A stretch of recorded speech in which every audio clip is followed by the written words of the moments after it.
Hello મિત્રો, welcome to ઇનસાઇટ્સ into. આજે આપણે રેવન્યુ તલાટી 2025ની જે એક્ઝામ આવવાની છે એની ડિસ્કશન સિરીઝ છે એ આ વિડીયોથી શરૂ થાય છે. તો પહેલો જ વિડીયો આપણે એવો રાખ્યો છે કે આ એક્ઝામની શરૂઆત ક્યાંથી કરવી. ઘણા લોકો કન્ફ્યુઝ છે કે પેટર્ન ચેન્જ થઈ છે, પછી થોડું કન્ફ્યુઝન છે કે પહેલા મેઇન્સની તૈયારી કરવી કે પ્રીની તૈયારી કરવી કે કઈ રીતે શરૂઆત કરવી.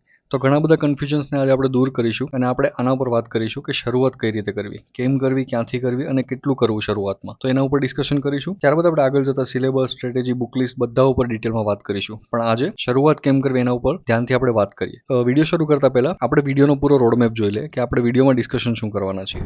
તો આજના વિડીયોનું બેઝિક આપણું જે ફેઝ રહેશે એ પહેલા એક્ઝામની સમજણ ઉપર રહેશે કે એક્ઝામની પેટર્ન ચેન્જ થઈ છે તો પહેલા એક્ઝામને સમજવાનો પ્રયત્ન કરીએ. ત્યારબાદ કે એક્ઝામની જરૂરિયાતો શું છે. જ્યારે આપણે એક્ઝામને સમજશું એટલે આપણને ખ્યાલ આવશે કે એની કંઈક અમુક જરૂરિયાતો છે, કે બેઝિક નીડ છે એની, કે એ જ્યાં સુધી આપણે ફૂલફિલ નહીં કરીએ ત્યાં સુધી આપણે એક્ઝામ પાસ નહીં કરી શકીએ. અને એ આપણને ક્યાંથી ખબર પડી શકે કે સેલ્ફ એનાલિસિસથી. સેલ્ફ એનાલિસિસ અને જરૂરિયાતો આ બંનેમાં કેટલું મેચ છે, કેટલું મિસમેચ છે, એ બધું આપણે કમ્પેર કરવાનું છે. અને સેલ્ફ એનાલિસિસમાંથી આપણને જે પણ આપણા લેકિંગ્સ મળે એને આપણે ફૂલફિલ કરશું એક્ઝામના પંચપ્રાણમાંથી. એક્ઝામના જે પંચપ્રાણ છે એ આપણને ડિફાઇન કરશે, એ આપણને સમજાવશે કે કોઈ પણ એક્ઝામ પાસ કરવી છે તમારે, સ્પેશિયલી ગવર્મેન્ટ એક્ઝામ, તો એના માટે અમુક બેઝિક નેસેસિટીઝ શું છે, એના માટે અમુક વેઝ કે રસ્તાઓ શું છે, એ આપણને પંચપ્રાણમાં ખબર પડશે. તો વિડીયોને શરૂ કરીએ પહેલા એક્ઝામની સમજણથી. આપણને બધાને ખબર છે કે જે નવી નોટિફિકેશન આવી છે એમાં પ્રિલિમ્સ અને મેઇન્સ બે એક્ઝામ અલગ અલગ થઈ છે. પ્રિલિમ્સ ક્વોલિફાઈડ થઈ છે, મતલબ કે માત્ર પાસ કરવાની છે, અને જે મેરિટ બનશે એ મેઇન્સના આધારે બનશે. તો અહીંયા આપણે એક વસ્તુ પહેલા સમજવા જેવી છે કે પ્રિલિમ્સ કઈ રીતે સ્ટ્રક્ચર્ડ છે, મેઇન્સ કઈ રીતે સ્ટ્રક્ચર્ડ છે. હવે પ્રિલિમ્સ છે એ ક્વોલિફાઈંગ છે, એટલા માટે મે બી એનું લેવલ ટફ થઈ શકે, મે બી એની ડાયરેક્શન ચેન્જ કરી શકે છે. તો અહીંયા આપણને ખબર છે કે 7 સબ્જેક્ટ આપણને એક્ઝેક્ટલી કયા છે. 3 કલાકનું પેપર હશે, 200 માર્કનું હશે, અને આગળ જતાં ખબર પડશે કે 1 માર્કનો એક ક્વેશ્ચન છે એટલે 200 ક્વેશ્ચન્સ હશે. તે ઉપરાંત જે મેરિટ બનવાનું છે એ મેઇન્સ ઉપર બનવાનું છે. તો અત્યારે હાલ આપણું ટાર્ગેટ બધાનું એવું જ હશે કે હું પ્રિલિમ્સની તૈયારી કરું, પણ એ જ અહીંયા સમજવા જેવું છે કે એક્ઝામમાં જે મેરિટ બનવાનું છે એ મેઇન્સ પર બનવાનું છે, પ્રિલિમ્સ પર નથી બનવાનું. અહીંયા આપણે માત્ર પાસ થવાનું છે. અને જે રીતે જગ્યાનો જે સ્કેલ છે, જેટલી જગ્યાઓ છે, તો મને એવું લાગે છે કે પ્રિલિમ્સ કરતાં હાલમાં જ્યાં સુધી એની ડેટ નથી આવતી, જ્યાં સુધી એનો ડિટેલ સિલેબસ નથી આવતો, ત્યાં સુધી મેઇન્સમાં ફોકસ કરવું જોઈએ. બિકોઝ ઘણા બધા લોકો કે જે લોકો ક્લાસ 3ની તૈયારી કરતા હશે એ લોકોએ ઘણા હજુ સુધી પણ એક પ્રશ્ન પણ નહીં લખ્યો હોય.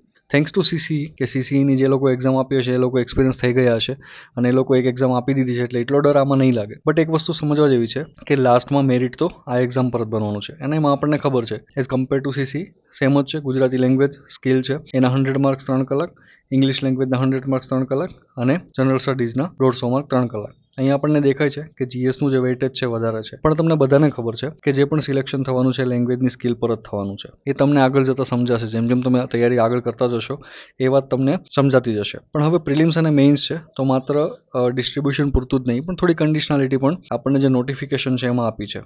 તો હવે એના પર થોડી વાત કરી લઈએ. જે પ્રિલિમ્સ છે એ એમસીક્યુ ટાઈપ રહેવાની છે, 4 ઓપ્શનવાળી, અને એક 5th ઓપ્શન નોન અટેમ્પ્ટનો, કે તમે અટેમ્પ્ટ નથી કરતા 4માંથી એક પણ ઓપ્શન, તો તમારે એને મતલબ કે નોટ અટેમ્પ્ટેડ તમારે ટીક કરવાનું રહેશે. એટલે 5 ઓપ્શન રહેશે, એમાંથી 4 ઓપ્શન હશે અને એક નોટ અટેમ્પ્ટનો હશે. એમનું જે મીડિયમ છે એ ગુજરાતી રહેશે, એક્સેપ્ટ કે જે 20 ક્વેશ્ચન ઇંગ્લિશના આવવાના છે એ ઇંગ્લિશ લેંગ્વેજમાં આવશે. બાકી આખું પેપર ગુજરાતીમાં આવવાનું છે. એક પ્રશ્ન માટે 1 માર્ક, આવી રીતે 200 માર્કનું અને 200 ક્વેશ્ચન્સનું પેપર હશે. નેગેટિવ 0.25 છે. ઇન કેસ આપણે ખોટું કરીએ છીએ, ઇન કેસ આપણે ખાલી છોડીએ છીએ, અને ઇન કેસ આપણે કોઈ ભૂલ કરીએ છીએ, લાઈક ફોર એક્ઝામ્પલ 2 ટીક કરી દે, એવી કોઈ પણ આપણે ભૂલ કરીએ છીએ તો એમાં નેગેટિવ હશે. જ્યારે તમે નોટ અટેમ્પ્ટેડ મતલબ કે આપણે અટેમ્પ્ટ નથી કર્યો ત્યારે આપણું 0 માર્ક કટ થશે, મતલબ કોઈ માર્ક કટ નહીં થાય. જે નંબર 9 છે એમાં સિલેબસની વાત કરી છે. જે પણ ડિટેલ નોટિફિકેશન આવી છે એમાં નંબર 9ની જે કન્ડિશન છે એમાં લખ્યું છે કે આયોગ દ્વારા ડિટેલમાં પ્રિલિમ્સનો સિલેબસ મૂકવામાં આવશે. હવે એક આયરની એ છે કે મેઇન્સ માટેનો ડિટેલ સિલેબસ આમાં આપી દીધો છે. જોકે હજુ જીએસનો સિલેબસ આપ્યો નથી, પેપર 3 છે એનો ડિટેલમાં સિલેબસ ક્યાંય મળ્યો નથી, માત્ર સબ્જેક્ટ્સના નામ આપ્યા છે. પણ પ્રિલિમ્સ માટે ડિટેલ સિલેબસ કોઈ જગ્યાએ દેખાતો નથી, માત્ર સબ્જેક્ટનું ડિવિઝન જ આપેલું છે. એટલે આ હજુ એક આપણે વેઇટ કરવો પડશે મે બી કે ક્યારે એનો સિલેબસ આવે. ત્યાં સુધી આપણી જે બેઝિક તૈયારીઓ છે તૈયારી એ રીતે જ શરૂ રહેશે. તો આ આપણે વાત કરી એક્ઝામની સમજ પર, કે એક્ઝામને સમજવી જરૂરી છે કે એક્ઝામ કઈ રીતે છે. મેઇન્સમાં વર્ણનાત્મક આપણને બધાને ખબર છે, ડિસ્ક્રિપ્ટિવ હશે. જે લોકોએ પીએસઆઈ આપી છે, જે લોકોએ સીસી ગ્રુપ એ આપી છે, એ બધાને ખ્યાલ હશે કે કઈ રીતે મેઇન્સમાં આન્સર લખવામાં કેવી તકલીફો પડે છે, શું ઇસ્યુ થાય છે. એટલે આપણને ખબર પડશે ધીમે ધીમે જેમ જેમ આપણે આગળ વધતા જશું તૈયારીમાં એવી રીતે. અને જે નોટિફિકેશન જેમાં ચોખ્ખું કહ્યું છે કે ગુજરાતી ઇંગ્લિશનું જે લેવલ છે એ 12th સ્ટાન્ડર્ડનું, મતલબ કે સેકન્ડરી હાયર સેકન્ડરી લેવલનું જ હશે, એનાથી વધારે નહીં હોય. એટલે અહીંયા આપણને રાહતનો શ્વાસ થોડો મળી શકે છે. પણ એ આગળ જતાં તમને ખબર પડશે કે કોમ્પિટિશન જ એટલી છે કે તમને એમ જ થશે કે થોડી વધારે મહેનત બધા કરતાં આપણે આગળ વધવું જ પડશે, થોડું ઇમ્પ્રૂવ કરવું જ પડશે. અને એક સારી વસ્તુ એ છે કે મેઇન્સનો ડિટેલ સિલેબસ આપી દીધો છે, જેથી આપણને ખબર પડે કે મેઇન્સ માટે કેમ તૈયારી કરવી, શું કરવું. અને મારો ઓપિનિયન પર્સનલ એ જ છે કે અત્યારે જ્યાં સુધી પ્રિલિમ્સની ડેટ નથી આવતી ત્યાં સુધી મેઇન્સમાં ફોકસ કરવું બહુ જ હિતાવહ છે. બિકોઝ જે ભાષા છે, ભાષા કૌશલ, એનું વેઇટેજ 200 માર્કનું છે, ઇંગ્લિશ પ્લસ ગુજરાતીનું. અને જીએસનું જે વેઇટેજ છે એ વેઇટેજ છે 150 માર્કનું. તો અહીંયા તમે સમજી શકો કે ભાષા છે એ તમે અચીવ કરી શકો છો અને એને ટાઈમ લાગે. એ ટાઈમ અને પ્રેક્ટિસથી જ આવે છે. જ્યારે જીએસ છે એ જીએસમાં મે બી તમે થોડું વધારે વાંચી લીધું, તમને 1 માર્ક વધારે આવી શકે. પણ જે ભાષા છે, ભાષાના 2 પેપર છે 200 માર્કના, 100 માર્કના ઇંગ્લિશ અને ગુજરાતીમાં, તેમાં પ્રેક્ટિસ વગર શક્ય નથી. અનલેસ કે કોઈક વિથ બોન, મતલબ કોઈક સ્કૂલિંગમાં બહુ સારી રીતે ભાષા ઉપર પકડ હોય છે તો તેને સારા માર્ક આવી શકે છે. બાકી મોસ્ટલી મેં જે રીતે જોયું છે એમાં ભાષામાં બધાને ઇશ્યુ હોય છે, તો ભાષા ઉપર વધારે પ્રેક્ટિસ કરવાની જરૂર છે. તો મારો પર્સનલ ઓપિનિયન એવો છે કે અત્યારે મેઇન્સ પર ફોકસ કરવું જરૂરી છે. કેમ, કઈ રીતે, શા માટે, કેમ શરૂઆત કરવી, એ બધી જ વસ્તુ આપણે આગળના વિડીયોમાં અથવા તો આ જ વિડીયોમાં ડિસ્કશન કરીશું. આપણે એક્ઝામને સમજીએ કે એક્ઝામ શું છે, પ્રિલિમ્સ ક્વોલિફાઈંગ છે, મેઇન્સ ઉપર મેરિટ બનવાનું છે, મેઇન્સ માટે સમય છે, પ્રિલિમ્સની ડેટ આવશે એટલે આપણે બધા પ્રિલિમ્સમાં લાગી જશું. તો હવે આપણે સમજી લીધું કે એક્ઝામ શું છે, કઈ રીતે આપણે આગળ વધવું જોઈએ. પણ હવે એક એની જરૂરિયાત ઉપર ધ્યાન આપીએ કે એક્ઝામ છે, એક્ઝામની પેટર્ન ચેન્જ થઈ છે, તો એની જરૂરિયાત પણ ચેન્જ થઈ હશે. તો આપણે થોડી એના ઉપર વાત કરીએ. હવે એક્ઝામની જરૂરિયાતોને મેં પ્રિલિમ્સ અને મેઇન્સમાં 2 ભાગમાં ડિવાઈડ કરી છે. પહેલાં પ્રિલિમ્સ પર વાત કરીએ. ઓબ્વિયસલી તમારે પ્રિલિમ્સ પાસ કરવી છે તો તમારે કોન્સેપ્ચ્યુઅલ ક્લેરિટી ઇઝ મસ્ટ. તમને ખબર હોવી જ જોઈએ કે ભાઈ કોઈ એવું કે સંસદના ભાગ કયા કયા, તો પછી ત્યાં તમે એવું કહો રાજ્યસભા અને લોકસભા અને તમે પ્રેસિડેન્ટને ભૂલી જાઓ સંસદના ભાગમાં, તો એ તમારી બહુ જ મોટી મૂર્ખામી કહેવાય, કારણ કે તમારી કોન્સેપ્ટ ક્લિયર નથી. આ એક વસ્તુ આપણે સમજવી પડશે કે કોન્સેપ્ટની ક્લિયરિટી ઇઝ મસ્ટ પ્રિલિમ્સમાં. ત્યાં જ લોકો માર ખાઈ જાય છે. પ્રિસિઝન કે તમે 200 ક્વેશ્ચન જ તમારે આવવાના છે, 200 ક્વેશ્ચનનો જ ખેલ છે. હવે એમાં તમે ભૂલથી 10 ક્વેશ્ચન તમને આવડતા હતા, બધાને આવડે છે, ને તમે ખોટા કરીને આવ્યા તો તમે ગેમમાંથી બહાર થઈ જશો, તમને અટેમ્પ કરવા પણ નહીં મળે. એટલે આ વસ્તુ સમજવાની. મેમોરાઇઝેશન, બહુ જ બધા ફેક્ટ યાદ રાખવા પડશે. કેટલા જિલ્લા છે, કયા જિલ્લામાં શું થાય છે, ક્યાં કેવું વાતાવરણ છે, જીઓગ્રાફી લઈ લો, પોલિટીમાં આર્ટિકલ્સ લઈ લો, અનુચ્છેદ લઈ લો, તો એક મેમોરાઇઝેશનનો ખેલ થઈ જાય પ્રિલિમ્સમાં. અને આ બધું ક્યારે થશે? રિવિઝનથી અને પ્રેક્ટિસથી. અને હવે એના ઉપર વાત કરીશું આપણે, પણ હવે મેઇન્સ ઉપર વાત કરીએ કે આ તો પ્રિલિમ્સની જરૂરિયાતો થઈ કે એટલી વસ્તુ તો હોવી જ જોઈએ જો એક્ઝામ પાસ કરવી છે તો. પણ મેઇન્સમાં તો મેરિટ બનવાનું છે. આમાં તો આપણે જેટલું કરીએ એટલું ઓછું. એવું લાગે કે એટલું કર્યું તો એમ થશે કે આ બીજો આપણા કરતાં વધારે કરી જશો તો મેરિટમાં આગળ નીકળી જશે. એટલે આપણાથી થાય એના કરતાં આપણે વધારે મેઇન્સમાં કરવું પડશે. તો એના માટે જરૂરિયાતો શું છે કે જેના ઉપર આજ સુધી હજી આપણે ઘણા લોકોએ ફોકસ નથી કર્યું. એક્સેપ્ટ કે તમે સીસી મેઇન્સ આપેલી છે, એક્સેપ્ટ કે તમે પીએસઆઈ આપેલી છે, અથવા તો તમે જીપીએસસીની મેઇન્સ આપી રહ્યા છો. તો હવે આની ઉપર વાત કરીએ કે મેઇન્સ છે તો એની જરૂરિયાતો શું હોય છે, એના ઉપર ખાસ વિચારવાની જરૂર છે. ત્યારે જ આપણને ખબર પડશે કે આપણે શું કરવું છે. એટલા માટે જ મેં વિડીયોનું ટાઇટલ છે એવું રાખ્યું છે કે શરૂઆત. શરૂઆત ક્યાંથી કરવી? તો શરૂઆત અહીંથી થશે. પહેલાં આપણે વિચારીએ કે મેઇન્સમાં જરૂરિયાતો શું છે. તો ભાષા કૌશલ, જેમ આપણે વાત કરી 200 માર્કનું ભાષાના પેપર આવવાના છે મેઇન્સમાં, અને એ પ્રેક્ટિસથી જ આવશે. એટલે તમને એવું લાગતું હોય કે 10 દિવસમાં પ્રેક્ટિસ કરીને હું મેળવી લઈશ, તો એ શક્ય નથી. એટલે અત્યારથી જ શરૂ કરવું પડશે. એટલા માટે ભાષા કૌશલ અચીવ કરવું પડશે. એની જરૂરિયાત છે, એના વગર નથી થવાનું. તમને એક એક્ઝામ્પલ આપું. ફોર એક્ઝામ્પલ, તમને પ્રેસિડેન્ટ એટલે કે રાષ્ટ્રપતિ, તમને એમની બધી જ ખબર છે. તમને 100% ખબર છે અને બીજા પર્સનને 80% ખબર છે. ફોર એક્ઝામ્પલ કમ્પેર કરી લઈએ. હવે જે 100% આવડે છે એની પાસે ભાષા કૌશલ નહીં હોય, મતલબ કે એ સરખી રીતે બતાવી નહીં શકે, લખી નહીં શકે, તો એને આ 80% વાળો કે જેને લખતા આવડે છે, જેને બતાવતા આવડે છે, એના કરતાં ઓછા માર્ક જ આવવાના છે. તો અહીંયા માત્ર ખેલ નોલેજનો નથી. બિકોઝ તમારું નોલેજ છે કોઈ સાંભળવા નથી આવવાનું, કોઈ તમારા મનમાં જોવા નથી આવવાનું. એ તમે એક શીટમાં શું લખ્યું છે એના ઉપરથી ડિસાઇડ થવાનું છે. એટલા માટે ફર્સ્ટ અને ફોરમોસ્ટ થિંગ ઇઝ ભાષા કૌશલ. પ્રિલિમ્સનો ખેલ અલગ છે. અહીંયા તમને 4 ઓપ્શન આપ્યા છે. લોકો ટીક કરે છે, બધાના ટીક સેમ હોય છે. બધાના ટીક કાં તો બ્લેક હોય છે કાં બ્લુ હોય છે. મશીનને ખબર નથી પડતી કે આ ટીક કરેલું છે ને એટલી જ ખબર હોય છે. એટલે અથવા તો અહીંયા 1 માર્ક હોય છે અથવા 0 માર્ક હોય છે. -0.25 હોય છે. સિમ્પલ છે. આ 3 સિવાય કોઈ બીજી પોસિબિલિટી જ નથી. અહીંયા કાં 1 મળશે, કાં 0 મળશે, કાં -0.25 મળશે. 3 જ પોસિબિલિટી છે. અહીંયા એવું નથી. અહીંયા તમે 2 પેજ ભર્યા છે એટલે તમને કઈ તમારી લાઈન ઉપર, કઈ તમારા પોઈન્ટ ઉપર તમને 0.25, 1.5, 2.5 એક્સ્ટ્રા મળી શકે એની કોઈ ગેરંટી નથી. એટલા માટે મેઇન્સ માટે ભાષા કૌશલ ઇઝ મસ્ટ, બહુ જ જરૂરી છે. Second, presentation. તમને ગમે એટલું સારું આવડતું હશે, જો તમે પ્રેઝન્ટ જ નહીં કરી શકો સારી રીતે, વાંચવાવાળો વાંચી જ નહીં શકે, તો કંઈ મહત્વનું નથી, બધું જ ફોક છે. થર્ડ, કોમ્પ્રિહેન્સિબિલિટી. એનો મતલબ એમ થાય છે કે તમને જે મગજમાં આવડે છે, તમને જે યાદ છે, તમને જે ક્વેશ્ચન પૂછાયો છે, તમે એને સારી રીતે દર્શાવી શકો છો કે નહીં. તમે એને પોઈન્ટ વેલિડ રીતે મૂકી શકો છો કે નહીં, તો એને કોમ્પ્રેસિબિલિટી કહેવાય. એ પણ પ્રેક્ટિસથી જ આવશે. આપણને ઘણા લોકોને એવું લાગતું હોય છે વાયઝેડ પર્સન છે એણે ક્યારે પ્રેક્ટિસ જ નથી કરી તો એ પાસ થઈ ગયો. તો એક વસ્તુ એ સમજવા જેવી છે કે આ જે વસ્તુઓ છે આ વસ્તુ ઘણા લોકોને સ્કૂલિંગમાં બહુ સારી રીતે ડેવલપ કરી હોય છે, એટલે એમને આ ડેવલપ કરવાની જરૂર નથી હોતી. એમને માત્ર ગેઇન કરવાનું હોય છે નોલેજ, ઠીક છે ને. પણ આપણે એ જ અહીંયા શીખવાનું છે કે એની જે જરૂરિયાતો છે એક્ઝામની એ આપણી પાસે કેટલી છે અને કેટલી નથી. એટલા માટે જ અહીંયા સેલ્ફ એનાલિસિસનો ઓપ્શન આપણા પાસે રહે છે. અને ફોર્થ પોઈન્ટ એનાલિટિકલ માઇન્ડસેટ. આપણે અહીંયા કમ્પેર કરતું રહેવું પડશે. લાઇક ફોર એક્ઝામ્પલ, બહુ ચાન્સીસ ઓછા છે કે એવું પૂછી લે કે પ્રેસિડેન્ટના પાવર બતાવો, અને એનાલિટિકલ ક્વેશ્ચન ક્યારેક પૂછાઈ જાય પ્રેસિડેન્ટ અને ગવર્નર, રાષ્ટ્રપતિ અને રાજ્યપાલ છે તો એમને જે પાર્ડનિંગના પાવર છે તો કે એને કમ્પેર કરો. તો ત્યારે આપણે બંને ટોપિક જોડે યાદ કરવાના છે. તો આ માઇન્ડસેટ પણ આપણે ડેવલપ કરવું પડશે જોડે જોડે. તો આ વાત થઈ મેઇન્સની કે મેઇન્સની એટલી જરૂરિયાતો છે. હવે આપણને એ વિચાર આવે આ બધું આપણે કેવી રીતે આપણામાં લાવશું, કેવી રીતે આપણને ખબર પડશે કે આપણે શું લાવવાની જરૂર છે. તો એનો એક જ આન્સર છે સેલ્ફ એનાલિસિસ. સેલ્ફ એનાલિસિસથી જ આપણને ખબર પડશે. તો આપણે એના ઉપર વાત કરીએ. જ્યારે આપણે સેલ્ફ એનાલિસિસ કરશું ત્યારે આપણને ખબર પડશે કે આપણું નોલેજ કેટલું છે, આપણી અન્ડરસ્ટેન્ડિંગ કેટલી છે અને આપણું ભાષા કૌશલ કેટલું છે. આ બધાને આપણે એક કરવું પડશે કે જે પણ પેરામીટર, જે પણ જરૂરિયાતો આપણે અત્યારે ડિસ્કસ કરી, જરૂરિયાતોમાંથી મારી પાસે કેટલું છે અને કેટલું નથી.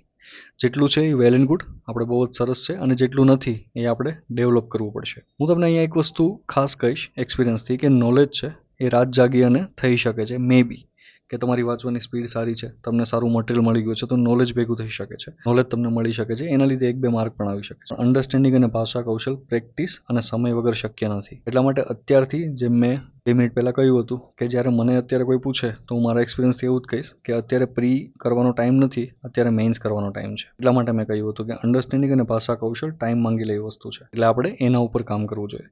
તો હવે આપણને વિચાર આવે કે આ ચેક કરવા માટેની મેથડ શું હોઈ શકે છે. તો અહીંયા જ આવે છે પંચપ્રાણ. હવે હું પંચપ્રાણ વિશે સમજાવીશ. કોઈ પણ ગવર્મેન્ટ એક્ઝામ અથવા તો કોઈ પણ કે જે હકીકતમાં રેગ્યુલર રૂટીનમાં લેવાતી હોય છે તો એને પાસ કરવા માટે એક સિમ્પલ લોજિક હોય છે, સિમ્પલ મેથડ હોય છે. તો એ મેથડ એટલે જ પંચપ્રાણ, અને એ આપણને કેવી રીતે હેલ્પ કરી શકે. હવે પંચપ્રાણને મેં આ રીતે 5 ભાગમાં ડિવાઈડ કર્યા છે. તમને જોતા એવું લાગશે કે આ તો ઇઝી છે, આમાંથી કંઈ શું લઈ લેવા જેવું છે, આમાં પંચપ્રાણ જેવું શું છે. પણ હમણાં તમને 1 મિનિટમાં સમજાશે કે હું આને પંચપ્રાણ કેમ કહું છું. પહેલું, સિલેબસ. કોઈ પણ એક્ઝામ તમે આપવાનું વિચારો છો તો તમને એનો syllabus line to line, ditto to ditto ખબર હોવી જોઈએ, વર્ડ ટુ વર્ડ. તમને ખબર હોવી જોઈએ કે સિલેબસમાં કયો વર્ડ લખાયો છે. ત્યારે તમે તમારી પ્રિપેરેશનને ફૂલ પ્રૂફ કરી શકો.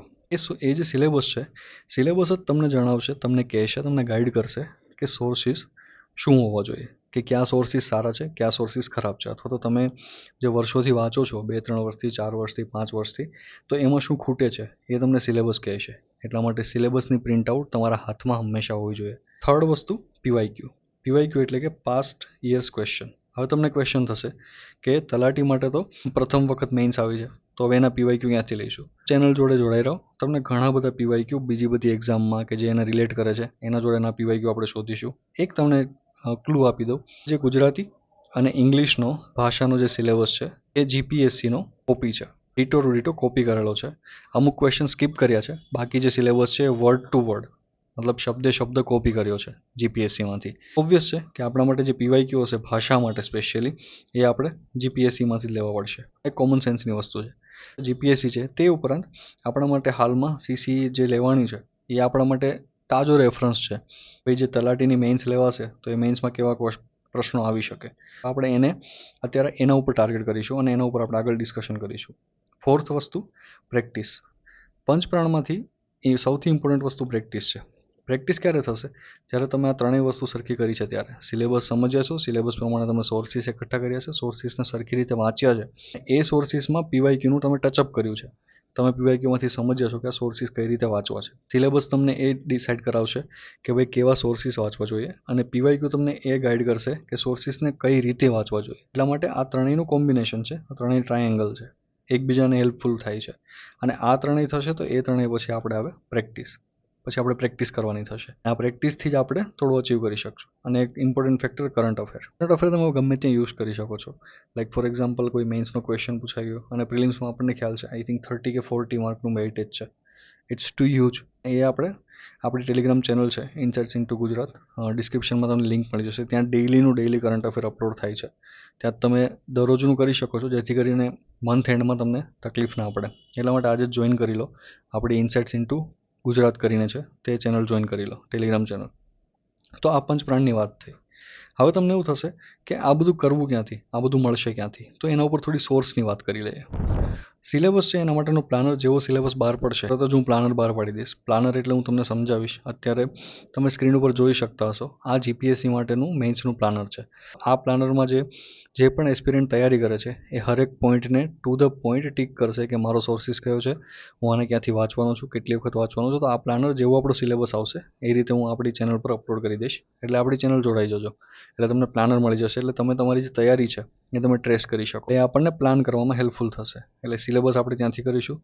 સોર્સિસ માટેના વિડીયોઝ આપણે મૂકતા રહીશું. અને સોર્સિસ જનરલી કોમન હોય છે, એટલે એમાં કોઈ રિપીટેશન થતું નથી અને બધાને મોસ્ટલી ખબર જ છે કે કયા સોર્સિસ વાંચવો જોઈએ. બિકોઝ હવે બધા સોર્સિસ ઓલમોસ્ટ સેમ થવા લાગ્યા છે, બિકોઝ બધા એકબીજામાંથી કોપી કરીને એડિશન કરતા રહે છે. થર્ડ વસ્તુ પીવાયક્યુ પ્રેક્ટિસ માટે બહુ જ ઇમ્પોર્ટન્ટ છે. જેમ મેં પહેલાં કહ્યું એમ કે સોર્સિસ છે સિલેક્ટ કરવા માટે સિલેબસ હેલ્પ કરશે અને કઈ રીતે વાંચવા માટે પીવાયક્યુ હેલ્પ કરશે. ત્યારબાદ પ્રેક્ટિસ માટે ટેસ્ટ સિરીઝ. ઓબ્વિયસલી જેવું જે ડિટેલ સિલેબસ બહાર પડશે એવી રીતે સેક્શનલ એઝ વેલ ફૂલ લેન્થ બધી જ ટેસ્ટ સિરીઝ આપણે આપણા પ્લેટફોર્મ પર ઇનસાઇટ્સ ઇન્ટુ પર મૂકી દઈશું અને ત્યાંથી તમને એક્સેસ મળી જશે. કેમ થશે, કઈ રીતે, એ બધું આગળ જતાં ધીરે ધીરે થશે. અત્યારે જ બધું લઈ લેવું જરૂરી નથી. ફોર્થ કરંટ મેં વાત કરી છે કે આપણી જે ચેનલ છે એના ઉપર અપલોડ થશે. તો બસ આજ માટે એટલી જ ડિસ્કશન કરવાની હતી કે શરૂઆત ક્યાંથી કરવી. હવે આપણે બધી વસ્તુ ઉપર કે ભાઈ અત્યારે પ્રી કરવી કે મેન્સ કરવી, પ્રી માટે અત્યારે શું કરવું, મેન્સ શરૂઆત ક્યાંથી કરવું, મેન્સના લેંગ્વેજના પેપર કેમ કરવા, મેન્સમાં જીએસ માટે શું કરવું, કરંટ અફેર માટે શું કરવું, ક્યારેય ક્વેશ્ચન્સ લખ્યા જ નથી તો શું કરવું, એ બધા જના વર્કશોપ, એ બધા જના રૂટીન ડેઇલી આન્સર રાઇટિંગ એ બધું જ આપણે શરૂ કરીશું. પણ અત્યારે આપણે આ બધી વસ્તુથી શરૂ કરીએ માત્ર. એટલે આ વિડીયો તો શરૂઆત માટે. અને આજથી આપણા તલાટી રેવન્યુ 2025ની જે એક્ઝામ છે એના માટેની પૂરી લેક્ચર સિરીઝ આપણે અહીંયાથી શરૂ કરીશું. વસ્તુમાં હું માનું છું કે જે ગાઈડન્સ છે એ હંમેશા ફ્રીમાં હોવું જોઈએ. મને જે ખબર પડી છે, મને જે શીખવા મળ્યું છે એ તમારા જોડે હું શેર કરતો રહીશ. તમે શીખતા રહેજો અને જે પણ મારાથી આ પ્લેટફોર્મથી હેલ્પફુલ થશે એ હું તમને હેલ્પ કરતો રહીશ. બસ જોઈન કરો ટેલિગ્રામ ચેનલને. બસ આજ માટે એટલું. મળીએ ફરી નવા વિડીયો સાથે. Thank you.